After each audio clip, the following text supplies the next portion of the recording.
आज दुपारी मंत्रिमंडळाची साप्ताहिक बैठक जीबीएस प्रादुर्भावावर चर्चा होण्याची शक्यता। मागच्या बैठकीला प्रत्यक्ष उपस्थित नसलेले एकनाथ शिंदे आज उपस्थित राहणार का याची उत्सुकता। उपमुख्यमंत्री एकनाथ शिंदे यांची नाराजी कायम असल्याची मंत्रालयात चर्चा। मुख्यमंत्र्यांच्या बैठकीला दांडी आणि स्वतः बोलवलेली नगरविकासची बैठकही रद्द केली।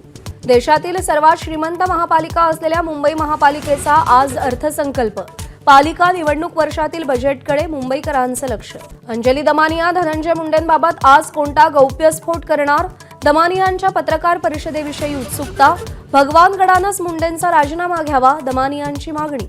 अंगणवाड्यांमधील रिक्त पदभरतीचा मार्ग मोकळा। अंगणवाडी पर्यवेक्षक, मुख्य सेविका आणि मदतनीसांची भरती प्रक्रिया 100 दिवसात पूर्ण करण्याचे मुख्यमंत्र्यांचे आदेश। नामांकित शाळांमधील आरटी अंतर्गत प्रवेशाला भरघोस प्रतिसाद। 1 लाख जागांसाठी तब्बल 3 लाख अर्ज। सर्वाधिक 61,000 अर्ज पुणे जिल्ह्यात।